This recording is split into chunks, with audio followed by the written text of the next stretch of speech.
Hello guys, my name is Tanuja Sharma. I am your chemistry teacher and welcome to CTS.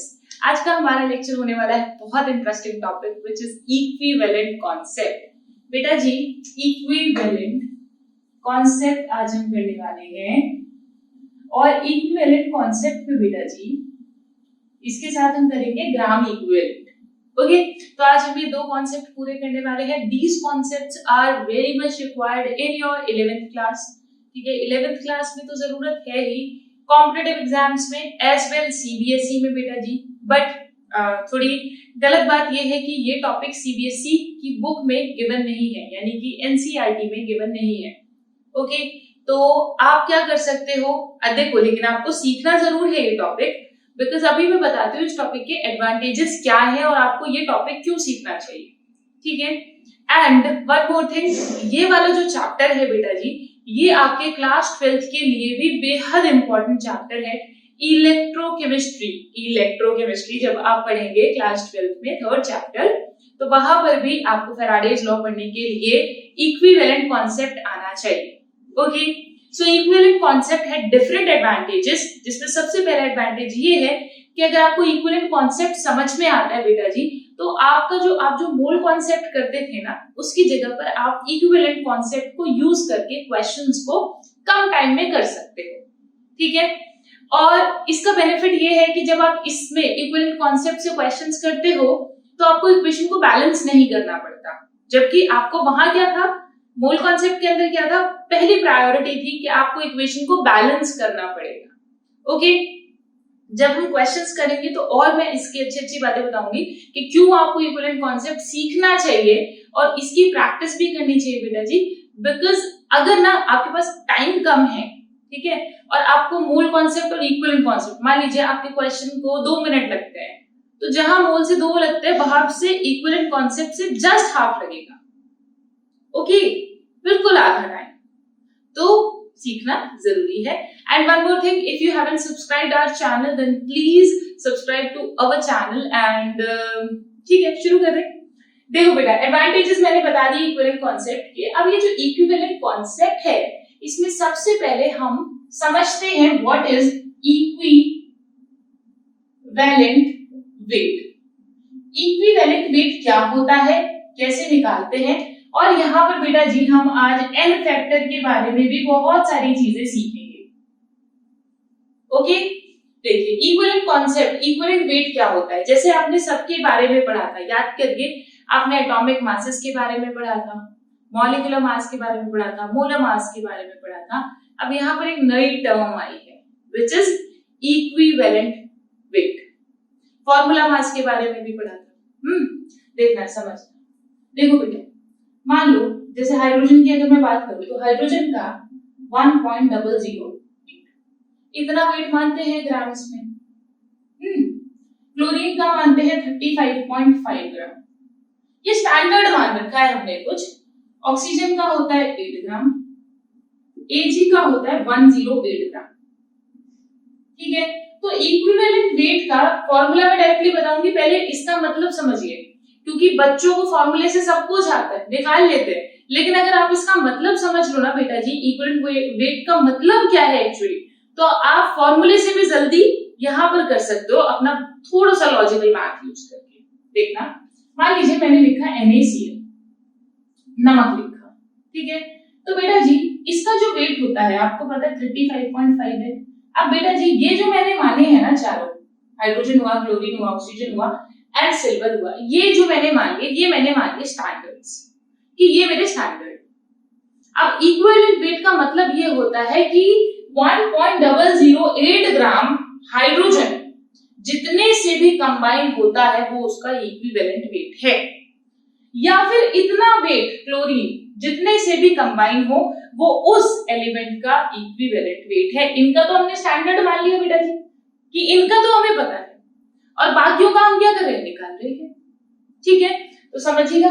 अब यहाँ देखो ये इसका wait पता है आपको 35.5 ग्राम है, तो इसके 35.5 ग्राम से कितना Na का कितना बेटा जी 23 ग्राम. ये जितना कंबाइन हो रहा है वही उसका इक्विवेलेंट वेट है.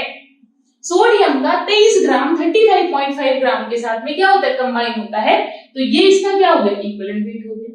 ठीक है, एक और एग्जांपल ले लेते हैं, MgCl2। बेटा ये ना बच्चों को समझ नहीं आता, फॉर्मूला रट लेंगे, फॉर्मूले से फटाफट सवाल भी लगा लेंगे, पर बेटा जी इक्विवेलेंट कॉन्सेप्ट में इक्विवेलेंट वेट है क्या, एक्चुअली इसकी डेफिनेशन क्या है, उसको समझना, वो है फाउंडेशन, वो है नींव आपकी। ओके, देखिए यहां पर देखना बेटा जी, यहां क्या लिखूंगी मैं, 2 क्लोरीन है Cl2 यानी 35.5 मल्टीप्लाई बाय 2 यानी 2 मल्टीप्लाई 35.5 ग्राम। तो कैन आई से कि 35.5 मल्टीप्लाई 2 ग्राम कंबाइंड विद, इसका वेट कितना होगा बेटा जी, मैग्नीशियम का 24 ग्राम होता है, यानी कि इसका इतना कंबाइन होता है कितने के साथ, 24 के साथ में। मैं लिखूं, पूरा प्रॉपर लिख के दिखा देती हूँ, 2 into 35.5 gram chlorine combines with 24 gram magnesium, और यहाँ कितना क्लोरीन, इतने से कंबाइन होता है। तो मुझे क्या कहा है, इक्विवेलेंट वेट का डेफिनेशन क्या है कि इनमें से कोई भी ले लीजिए आपको मिल जाएगा, ये जितने से कंबाइन होता है कितना, 35.5 ग्राम से कितना कंबाइन होता है, 35.5 ग्राम से 24/2 कंबाइन होगा। देखो बेटा जी बहुत सिंपल है, 12 ग्राम। मैं फॉर्मूला भी बता दूंगी, ठीक है, डोंट वरी, फॉर्मूला भी आएगा, सबका फॉर्मूले से कैसे कैसे निकालते, पर पहले आपको समझना जरूरी है व्हाट इज इक्विवेलेंट वेट। ठीक है, जैसे मोल में समझा था आपने व्हाट इज मोल, ऐसी इक्विवेलेंट वेट की सोल को, नींव को पहले समझना है बेटा जी आपको कि ये है क्या। तो equivalent weight is the weight which combines with 1.008 gram of hydrogen और which combines with 35.5 gram of chlorine or with 8 gram of oxygen or with 108 gram of Ag। Clear है, समझ आई बात। चलो आगे चलें। अब देखिएगा बेटा जी यहाँ पर क्या आ गया, यहाँ पर 12 ग्राम इसका इक्विवेलेंट वेट आ गया। अभी फॉर्मूला से भी करेंगे वो भी वही आएगा। मान लीजिए AnCl3 दिया मैंने, अब AnCl3 में मुझे एल्यूमिनियम का वेट निकालना होगा। बेटा जी कहीं पर भी ना ज्यादातर आपको स्टैंडर्ड्स में चारों से कंबाइन हुआ मिल ही जाएगा, ठीक है, जैसे AgCl है, अब Cl का आपको पता है, आप Ag का निकाल लो, हाइड्रोजन से कंबाइन हो रहा है HCl है, ठीक है, आप हाइड्रोजन का निकाल सकते हो, आपके पास में मतलब ज्यादातर आपको एलिमेंट्स ऐसे मिल जाएंगे। ओके, चलिए अब आते हैं यहाँ पर AgCl से, यहाँ कितना हुआ, मैं कह सकती हूँ 3 मल्टीप्लाई 35.5 ग्राम Cl कंबाइन होता है 27 ग्राम एल्यूमिनियम से, बताइए डन ना, सही बात है बेटा, इतना तो पढ़ ही सकते हैं हम। 3 multiply 35.5 gram combines with 27 gram of aluminium. Okay, अब डेफिनेशन क्या कहती है इक्विवेलेंट वेट की कि 35.5 ग्राम कितने से कंबाइन होता है, that is the equivalent weight of the metal of the element. Okay, तो देखिए 35.5 ग्राम कितने से कंबाइन होगा बेटा जी, 27/3। ऐसे समझिए कि 3 मार्कर, इतने मार्कर्स कितने के थे, 27 रुपीस के थे, तो इतने कितने के होंगे, तो आप यूनिट मेथड लगाते हो बेटा जी, बिल्कुल वही है। तो ये क्या आ गया बेटा जी आपका 9 ग्राम। बताओ किसी को कोई परेशानी, कोई दिक्कत? इक्विवेलेंट वेट का अभी तक सिर्फ हमने थोड़ा सा डेफिनेशन क्लियर किया है, दैट्स इट। आगे चले, चलिए आगे चलते हैं।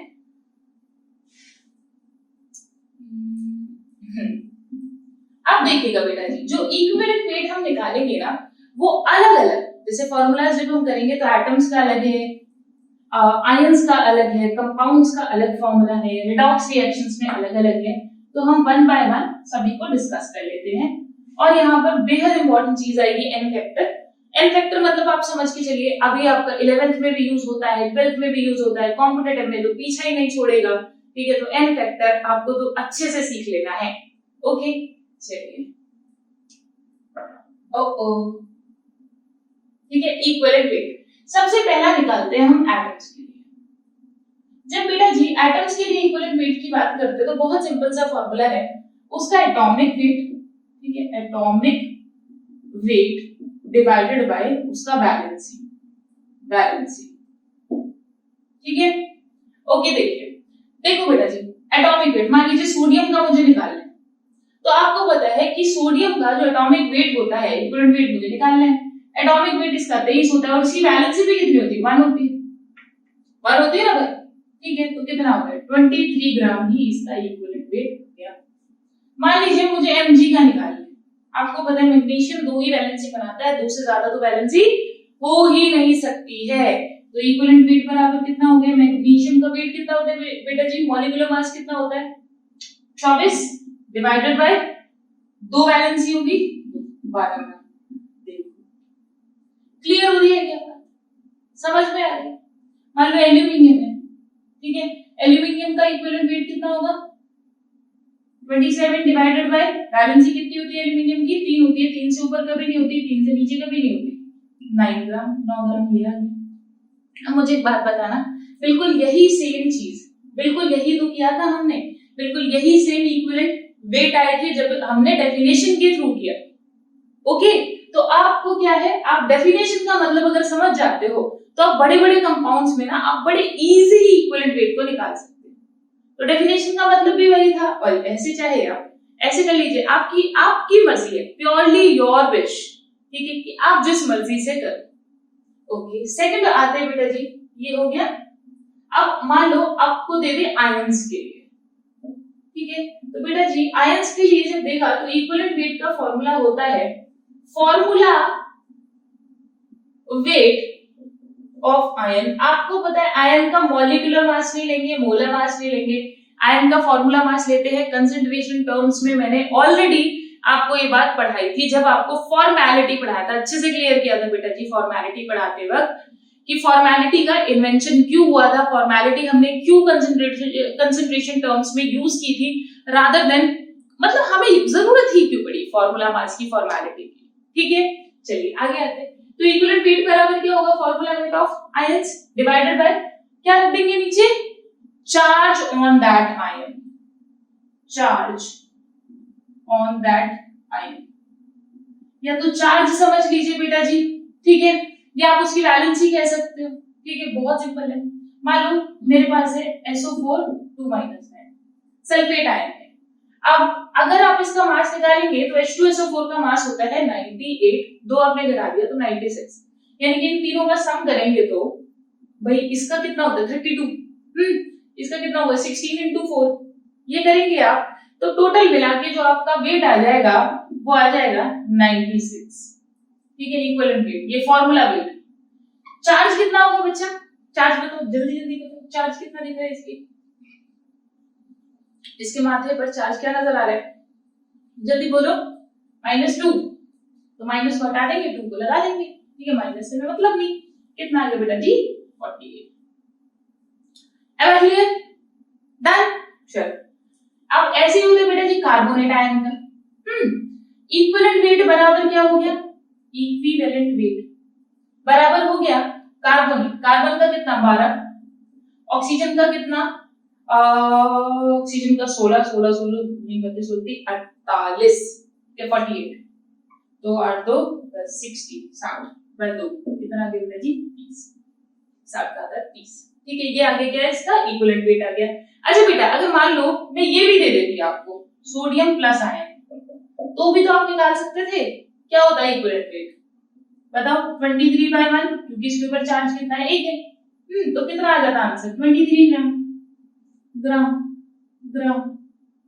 क्लियर हो गई बात, ठीक है। मान लो तुम्हें ये दे दिया जाए Mg+2 या एल्यूमिनियम +3, तो और उल्टा तुम्हारा काम आसान हो गया, तुम्हें सोचना नहीं पड़ा कि इसकी वैलेंसी क्या होगी, but it's not a big deal कि आपको पता ना हो इनकी वैलेंसीज, ये वैलेंसीज तो पता होती ही है ना, दैट्स वेरी यूजुअल। अब नहीं पता होती तो केमिकल बॉन्डिंग अच्छे से पढ़ते हैं फिर हम, ठीक है, तो वहां से आपको अच्छे से पता चल जाती है कि वैलेंसी किसकी क्या होगी। अगर बेटा जी आपका कोई भी सजेशन है, ठीक है, मैं यहाँ पर मुझे इसलिए याद आया, अगर आपका कोई भी सजेशन है कि मैं फास्ट चल रही हूँ स्लो चल रही हूँ, या फिर आपको लगता है कि मुझे और कोई टॉपिक लाना चाहिए, then please tell me in the comment section. We are working every day to improve ourself to give you the best content we can, ठीक है, तो प्लीज आप लोग अपना फीडबैक जरूर दीजिए, आपको वीडियोस कैसी लगती हैं और आपको उनसे समझ आता है या नहीं आता है, व्हाट शुड बी इम्प्रूव, ठीक है, तो कुछ बच्चे जो भी बोलते हैं हम इम्प्रूव करते हैं एवरीडे, तो please tell us in the comment section. चलिए अब आते हैं वापस यहाँ पर, तो ये दे देना तो उल्टा आसान हो जाता ना, यहाँ पे 2 रखा, यहाँ पे 3 रखा। क्लियर? तो ये हो गया बेटा जी हमारा एटम्स का और आयंस का। अब आगे चलते हैं। ये तो बड़े इजी से है ना, बहुत इजी बेटा जी। कॉन्सेप्ट भी बहुत इजी है एक्चुअली ना, इस कॉन्सेप्ट की सिर्फ हवा बनी हुई है कि डिफिकल्ट है, जबकि ये मूल कॉन्सेप्ट से बहुत इजी कॉन्सेप्ट है, बहुत आसान है। पर क्या करें, जो हवा है वो है, जो बन गई वो बन गई। एक ये वहां नहीं देते हैं, सीबीएसई बुक में नहीं देते हैं, तो और प्रॉब्लम होती है बच्चों को। चलिए आगे चलते हैं बेटा जी। इक्विवेलेंट कॉन्सेप्ट में नेक्स्ट जो आता है वो आता है कंपाउंड, थर्ड। मान लीजिए आपको कंपाउंड का निकालना हो, तो बेटा बहुत आसान है कंपाउंड का भी निकालना। आप क्या करें, आपको मान लीजिए कंपाउंड का निकालना है, जैसे कि Al2SO4 का होल थ्राइस, ठीक है। ये आपके पास एक कंपाउंड है। कंपाउंड बोले तो बेटा जी ये आपको कॉम्पोजिशन पता है, एक फिक्स्ड कॉम्पोजिशन में, ठीक है। तो इसका मान लो आपको निकालना है, तो बहुत सिंपल है। कंपाउंड का इक्विवेलेंट वेट जो होगा that would be equivalent weight of cation plus equivalent weight of anion. Okay, देखिए तो कैटायन का इक्विवेलेंट वेट क्या है, एल्यूमिनियम होगा यहाँ पर तो +3, और यहाँ क्या होगा बेटा जी, ये जो सल्फेट टूटेगा, सल्फेट के सर पर कितना चार्ज आएगा, 2 चार्ज आएगा। देख लो, तोड़ना सिखा देती हूँ एक बार। जब बेटा जी आप इसको डिसोसिएट कराएंगे Al2SO4 के होल थ्राइस को, तो यहाँ जो लिखा होता है, ये इसका नंबर लिखा होता है कि एल्यूमिनियम तुम्हें कितना मिलने वाला है, ठीक है। So that's the number. और यहाँ जो होता है, यहाँ पर इसकी वैलेंसी होती है। याद करिए 9th और 10th में आप करते थे, वैलेंसीज को क्रॉस कर देते थे। ये बिल्कुल वही है। तो इसकी वैलेंसी कहाँ मिलेगी, यहाँ। इसका नंबर कितना मिलेगा, कितना एल्यूमिनियम मिलेगा मुझे सोल्यूशन में, दैट वुड बी 2, ठीक है। और इसकी वैलेंसी कितनी होगी बेटा जी, यहाँ 3, तो 3 लगा दिया ऊपर। अब देखो बेटा जी यहाँ पर SO4 2-, क्योंकि यहाँ पर 2 वैलेंसी है ना, राइट। और यहाँ कितना आ गया बेटा जी 3। किसी को भी तोड़ना समझना है तो एक बार दोबारा रिवाइज करके देख ले बेटा जी, रिवर्स करके देख ले, क्योंकि ये डिसोसिएशन इज वेरी इंपॉर्टेंट, बहुत जगह यूज होगा आपका, ठीक है। तो कुछ नहीं है, यहाँ जो लिखा हुआ है वो नंबर ऑफ पार्टिकल्स है, यहाँ जो लिखा है वो वैलेंसी है। इसके लिए ये नंबर ऑफ पार्टिकल इतना है, इसके लिए नंबर ऑफ पार्टिकल इतना है, इसके लिए वैलेंसी क्रॉस करके होगी। एल्यूमिनियम की वैलेंसी इधर, इसकी वैलेंसी इधर। क्लियर? बिल्कुल जैसे आप 9th-10th में कर आए थे, कुछ नया नहीं है उससे। तो ये बेसिक केमिस्ट्री थोड़ी बदल देंगे यार। तो यहाँ आ गया 2 और यहाँ आ गया 3, ठीक है डन। चलिए अब देखो कैटायन का इक्विवेलेंट वेट निकालना है, तो एल्यूमिनियम का 27, क्या है ये, बोलो, एटॉमिक मास, फॉर्मूला मास, क्योंकि यहाँ तो आयन है, तो आयन का तो फॉर्मूला मास लेते हैं। तो बेटा जी हमने क्या ले लिया, फॉर्मूला मास, फॉर्मूला वेट, कुछ भी कह लो। 27 divided by charge on that ion, कितना होगा 3, प्लस सल्फेट का कितना बताया था अभी, 96 divided by charge on that ion, that would be 2। Okay, so this would be 9 plus 2 चौक 8 और 48, ठीक है। तो कितना चला जाएगा बेटा जी, ये आपका गया 48 प्लस 9, कितना गया 57 चला जाएगा। Clear, done. ऐसे निकालते हैं कंपाउंड का। अब मान लीजिए एक और करते हैं, ठीक है। आपको निकालना है कैल्शियम नाइट्रेट का, तो कैल्शियम नाइट्रेट का निकालेंगे तो इसकी वैलेंसी कहाँ होगी, यहाँ होगी, और इसकी वैलेंसी कहाँ होगी, यहाँ होगी। तो सबसे पहले तोड़ना सीखें, कैल्शियम +2, ठीक है। यहाँ पार्टिकल कितना, एक ही मिलेगा। इसका कितना पार्टिकल मिलेगा बेटा जी, 2 पार्टिकल मिलेगा यहाँ, क्योंकि यहाँ पर 2 है ना, 2 पार्टिकल मिला, और यहाँ पर कितना, 1 है, तो वो मैंने ऊपर लगा दिया। Am I clear to you? Clear ना? चलिए आगे चलिए, चलो आगे चलते हैं। देखना बेटा जी, जब इसका मास निकालेंगे यानी इक्विवेलेंट मास निकालेंगे तो क्या होगा, कैल्शियम का 40 डिवाइडेड बाय 2 प्लस, क्योंकि चार्ज इतना है, मॉलिक्यूलर मास डिवाइडेड बाय 2, ठीक है। फॉर्मूला मास का वैसे तो सेम ही आता है, बट हाँ इतना आप केमिस्ट्री का स्टूडेंट हो तो टर्म पता होनी चाहिए कब कहां पर यूज होगा। ओके, अब नाइट्रेट आयन है, HNO3 का कितना होता है, 63 होता है, तो इसका कितना हो गया, 62 हो गया, ठीक है। ये 62 ही होगा ना, नाइट्रेट का 14, हाँ 62 ही होगा, 62। और डिवाइड में तो 1 आएगा, ठीक है, ये कितना हो गया 20 हो गया। ये कितना आ गया बेटा जी आपका 2 और 6 7 8 18। बताओ क्लियर, समझ आ गया बात? आ गया नहीं, आ गई बात, ठीक है। बात इज अ फीमेल, ओके, समझ में आ गई, क्लियर। चलो आगे चलते हैं। अब कंपाउंड का हमने कर लिया है, now we are on salts. अगर मान लीजिए सॉल्ट का पूछे तो वैसे तो सॉल्ट का बहुत डिफरेंट नहीं है, ठीक है बेटा जी, साथ साथ में नोट्स बनाते रहना है इसके, आपको इक्विवेलेंट कॉन्सेप्ट के क्वेश्चंस वगैरह सब मिलेंगे। डोंट वरी अबाउट इट, जो शुरू किया है वो पूरा भी जरूर करेंगे। ऐसा नहीं मिलेगा आपको चैनल पे कोई भी चैप्टर आपको अधूरा मिलेगा, ठीक है। हमारी पूरी कोशिश होती है कि जो भी प्लेलिस्ट हम शुरू करते हैं सबसे पहले उसी को खत्म किया जाए, ठीक है, ताकि बच्चों का कोई लॉस ना हो। जो बच्चे जहां पर भी स्टार्ट करते हैं उसको पूरा चैप्टर वहीं से पढ़ेंगे तो उनके लिए बहुत अच्छा होता है बच्चों के लिए। अदरवाइज मुझे पता है बच्चों को कभी इस चैनल पे कोई वीडियो मिल गया तो वो देख लिया, उस चैनल पे वो वीडियो मिल गया तो वो देख लिया, कोई टीचर ये अच्छा पढ़ा रहा तो ये देख लिया, ठीक है। तो आपको भागना ना पड़े, तुम्हारी हासिल थोड़ा कम हो, इसीलिए हम लोग कर रहे हैं, ठीक है, हासिल और मेहनत। चलो आगे चलते हैं बेटा जी, हम कंपाउंड्स की बात कर लेते हैं।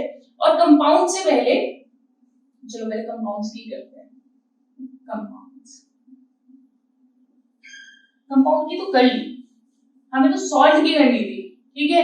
चलो सॉल्ट की और एसिड और बेस की करनी थी। 1 2 3 4 फोर्थ है equivalent weight for acid and base.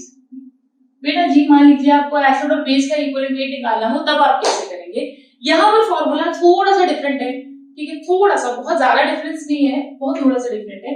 देखना इक्विवेलेंट वेट बराबर जो होगा वो होगा उसका मॉलिक्यूलर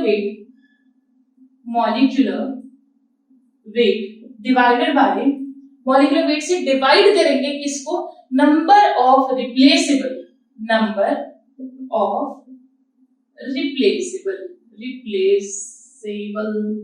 H प्लस और OH माइनस आई, यानी कि आयंस को रिप्लेस्ड H प्लस और OH माइनस आयंस को, ठीक है। अब देखो यहाँ पर क्या करना है, मान लीजिए आपका गिवन है HCl, तो यहाँ पर रिप्लेस कितना है, H कितना रिप्लेस किया जा सकता है? बेटा जी ये जो होता है ना रिप्लेसेबल H प्लस आयन और OH माइनस आयन, आपको याद होगा तो आपने सुना होगा एसिडिटी एंड बेसिसिटी, कि एसिड की बेसिसिटी होती है, बेस की एसिडिटी होती है, ठीक है, तो वो रिप्लेसेबल से ही निकालते हैं।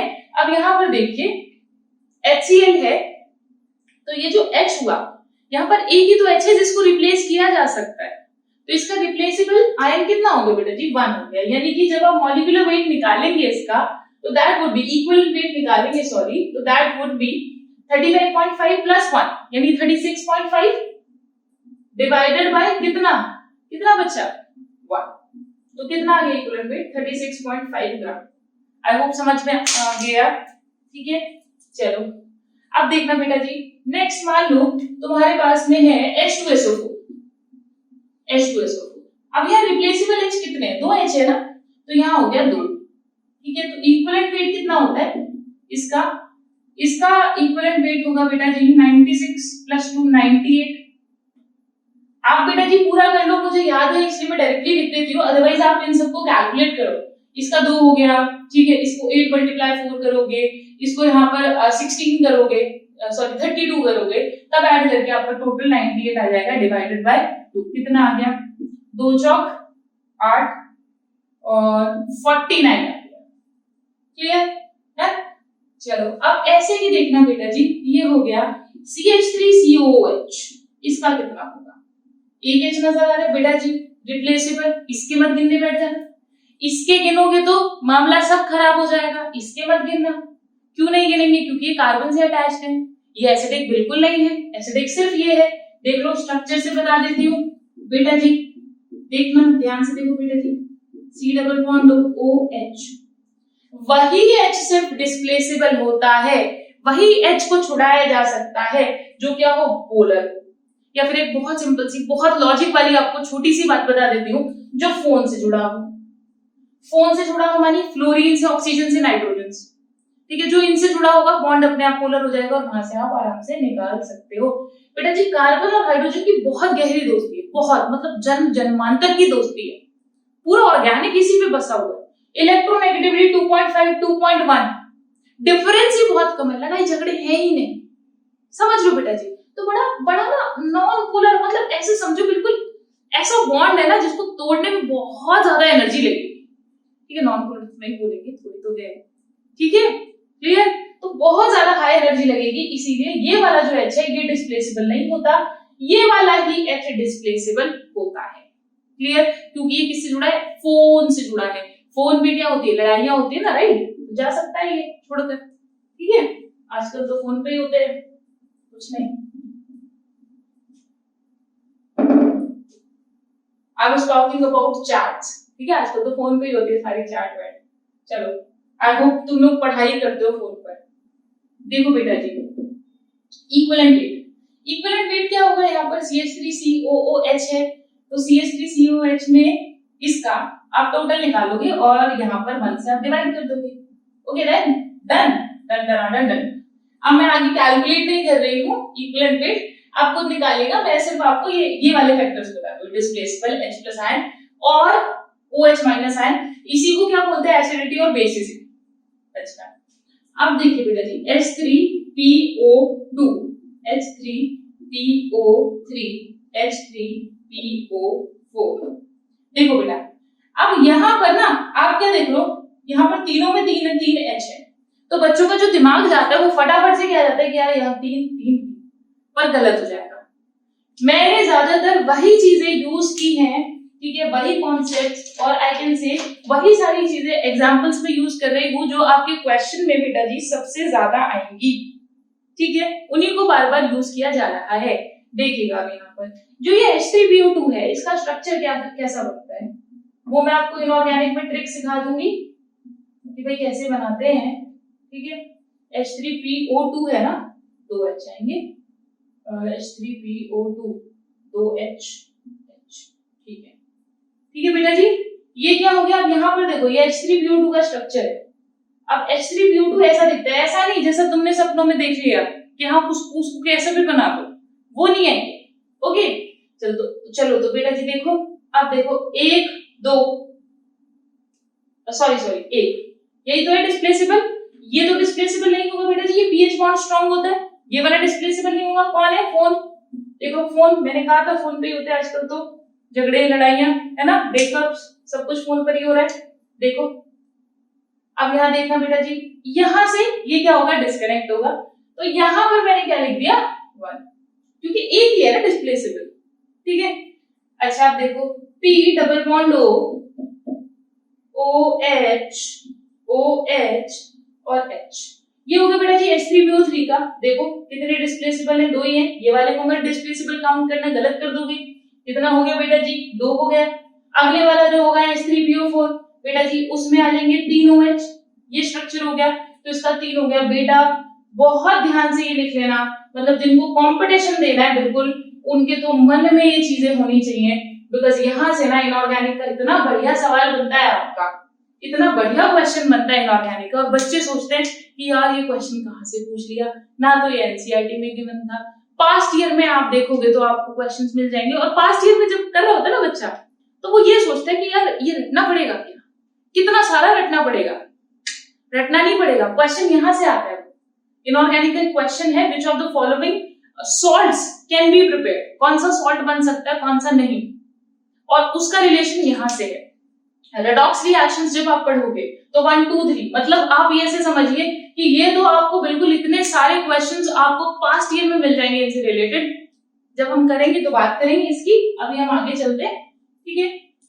आई टोल्ड यू ऑलरेडी कि मैंने जितने एग्जांपल्स उठाए हैं वो सारे एग्जांपल्स वही हैं जो आपके पेपर्स में बार बार रिपीट होते हैं, and you need to remember them. Remember मतलब कि ऐसे रटने में बैठ जाना, वो तुम धीरे धीरे जब बेटा जी पढ़ोगे ना तो वो तुम्हें अपने आप खुद याद हो जाएंगे, ओके। चलो आगे चलते हैं। ये हमने कर लिया बेटा जी, किसकी बात कर ली हमने, सॉल्ट्स की बात कर ली है, सॉरी एसिड बेस की बात कर ली है। सॉल्ट भी बड़ा सिंपल है, जैसे कंपाउंड का निकालते थे वैसे ही सॉल्ट का भी निकालते हैं, ठीक है। सॉल्ट का नेक्स्ट हो गया, जो भी आपका नंबर है आप देखिएगा बच्चा। जब सॉल्ट का निकालते हैं तो क्या होता है, इक्विवेलेंट वेट बराबर मॉलिक्यूलर वेट डिवाइडेड बाय क्या होगा इसका total charge, total charge on cation and anion. Cation और एनायन पर टोटल चार्ज कितना होता है बेटा जी? यही क्या है आपका इक्विवेलेंट वेट होगा। जैसे मान लीजिए An2SO4 का होल थ्राइस मैंने बोला, तो यहाँ पर समझिए बेटा जी, इसका मॉलिक्यूलर वेट जो होता है वो होता है 392 and this would be divided by total charge. Total charge कैसे देखेंगे? यहाँ देखना बच्चा, इसको अगर मैं डिसोसिएट करूं तो एल्यूमिनियम मैंने अभी तोड़ना सिखाया, ये इसके पार्टिकल और यहाँ कितना चार्ज आगे है, तो कैटायन होगा तो पॉजिटिव चार्ज आएगा। अब यहाँ देखिए सल्फेट है और ये जो सल्फेट है बेटा जी इस पर आएगा 2 माइनस चार्ज और यहाँ कितना आया 3। तो अब यहाँ देखो, यहाँ देखना बेटा जी ध्यान से, 2 मल्टीप्लाई 3 कितना आ गया +6, 3 मल्टीप्लाई 2 कितना आ गया -6। आप दोनों में से कुछ भी रख दीजिए। हमने कहा टोटल चार्ज ऑन कैटायन और एनायन दोनों में से किसी पे भी रख दीजिए, क्योंकि इक्वल आएगा तभी वो सॉल्ट बना होगा, तभी वो न्यूट्रल है, कोई आयन नहीं। ओके, तो समझिए बेटा यहाँ क्या आ गया 6 आ गया। Am I clear to you? Done, समझ आया?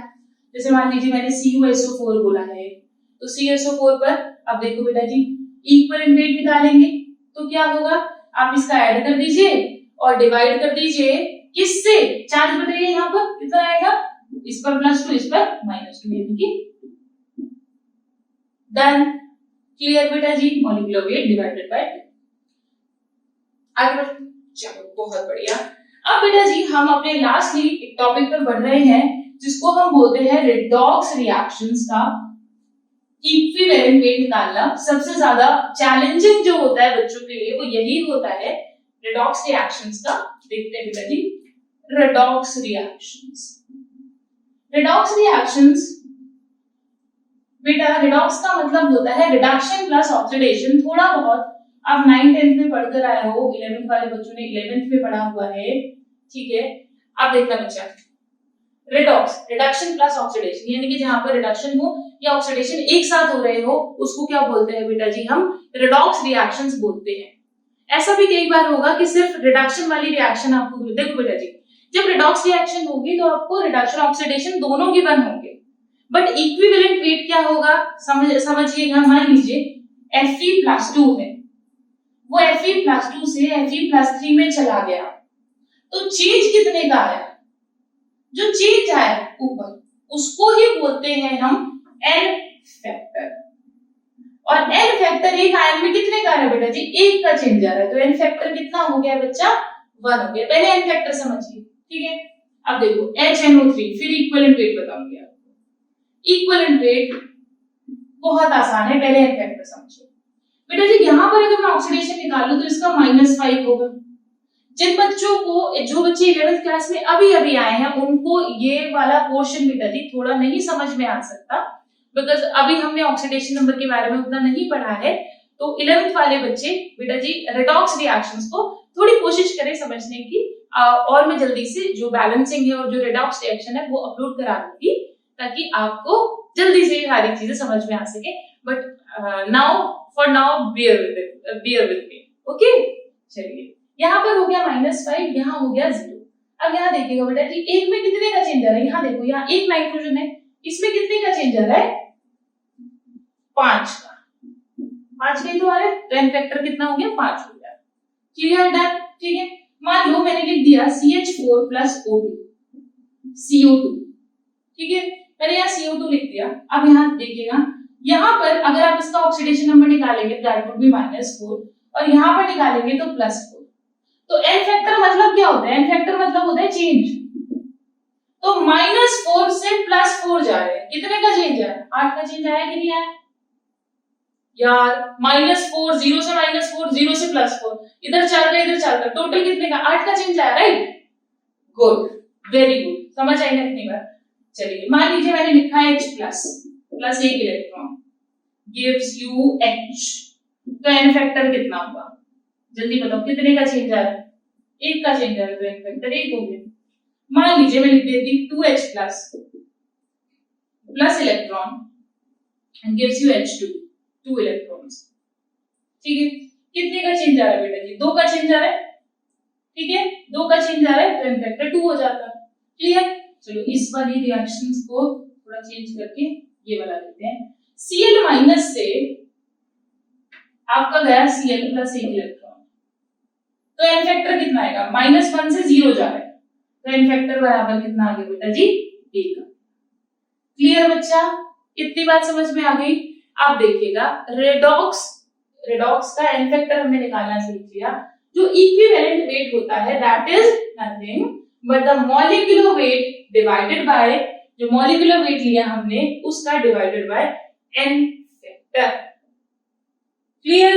जैसे मान लीजिए आपको Fe+2 आयन है, अब Fe+2 आयन का आपको इक्विवेलेंट वेट निकालना था, तो इसका एन फैक्टर कितना हो गया? 1 हो गया। तो आप इसका मॉलिक्यूलर वेट लीजिए डिवाइडेड बाय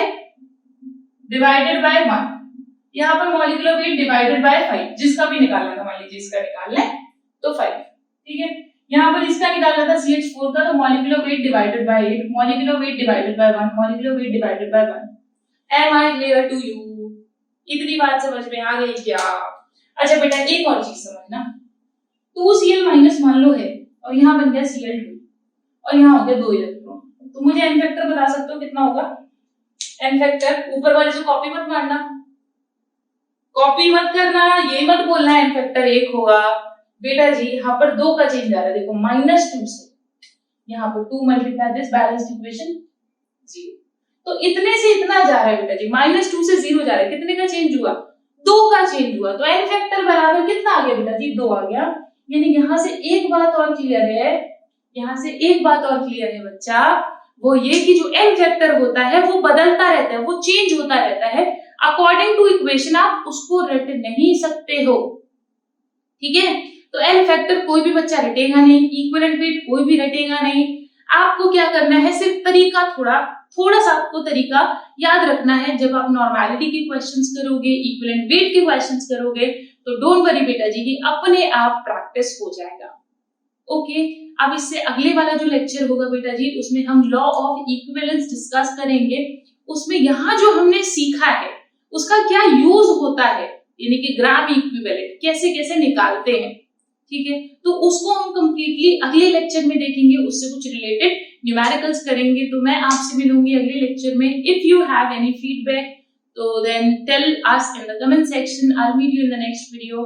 तब तक के लिए पढ़ते रहिए, आगे बढ़ते रहिए और बहुत बहुत बहुत ज्यादा पता है आपको, खुश रहिए। बाय।